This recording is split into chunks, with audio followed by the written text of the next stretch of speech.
Welcome back to another wonderful edition here of Level Up Mental Health. I'm your host here, Swizz.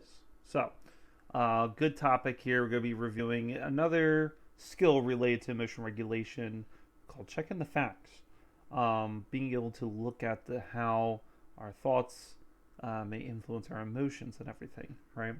So, this is also kind of related to, I'd say it's more, DBT, right? Dialectical behavioral therapy. Um, but it's a good way to be able to continue to focus on emotion regulation and really just try to understand what we are feeling in that moment there, right? What are the things that we're experiencing, and how can we review when we are experiencing this if they fit the facts, if these emotions fit the facts, right? So we'll be able to take a swing at be able to kind of going through this strategy and see where it leads up here. So let's pull up our little worksheet here. Here we go. So we got checking the facts with emotion regulation. Again, with the facts, ultimately the biggest thing is the fact that with this, our emotions and actions are set up by thoughts and interpretations of events, right? Not by the event themselves. Meaning that you have this event that's going on, it triggers, something in you that brings a thought and emotion associated with it, or kind of the opposite, where an event happens and it brings emotion and it leads you to have thoughts, right? So what's important for this is when happens, we need to kind of review that emotion and think about, do the facts align with our kind of emotions there, right? So this strategy here is through kind of the DBT workbook to review kind of the strategies of what we could do when we're looking to understand if the emotions fit the facts, right? If this experience is going to correlate with what I'm feeling, right? So how do we do it? Well, first we want to ask, what is the emotion you want to change, right? So let's say that you're going through this and you experience anger from a certain situation. You want to change that emotion. It's being able to kind of reflect on that. An example can be if you feel that you are oftenly quickly angry or irritated in that sense, right? Where is that irritation coming from? Where is that anger coming from?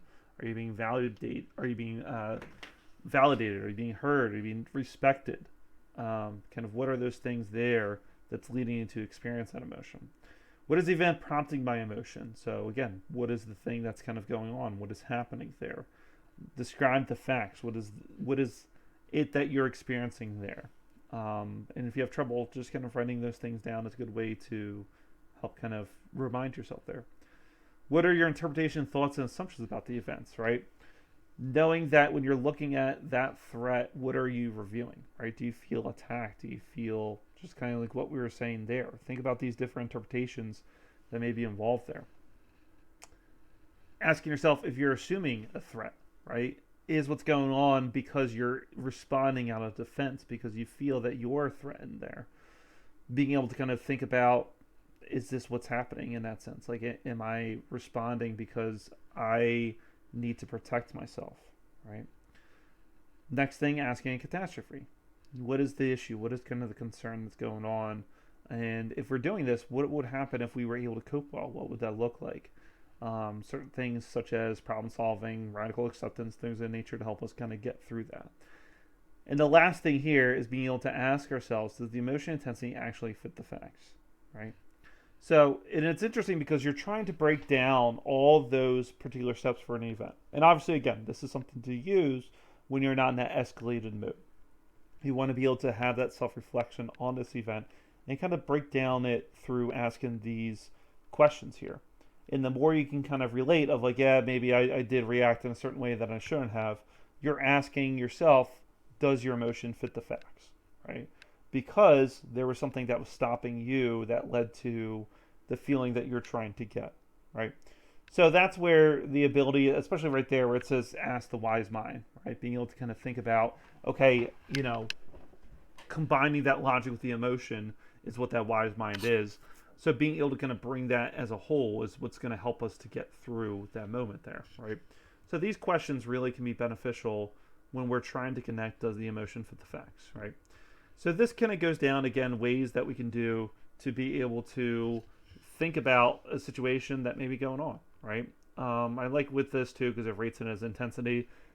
This is 0 to 100. I always like to use kind of like the 1 to 10 in a way. Let's see where that is. And what's nice about this is you can rate it before and after, right? So when this is happening before, where is it? And when this is happening after, what does it look like? And it's kind of like a whole little like journal here that you're doing here to, knock it out here. So it's a good way to be able to kind of write the facts, have the self-reflection, think about kind of what's happening here.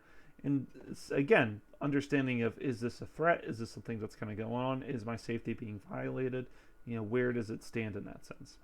And being able to kind of go through this, ask yourself the facts, and kind of go through the questions, again, is another great way to break down the situation that you're experiencing. It can often be very hard when we're in that moment to do something like this, and that's why it's always important to be able to utilize the deregulation moments to review these things. A lot of the time, most of us are maybe in that heightened state of emotion. To do something like this may seem kind of impossible. So if we can get ourselves out of that intensity of the state, which, we shared a few videos of distractions, or, be able to kind of do things like grounding techniques to kind of get us in that moment, can help us be able to reflect on these things here, right? One, complements the other. So if you continue to do those things and you don't do things like this stuff here, it may continue to happen, right?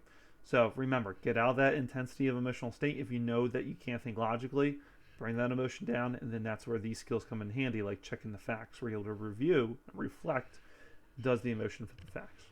So, hope you like this. If you're interested, make sure to like, subscribe for other videos that we have on our channel. Otherwise, I will check you in the next one.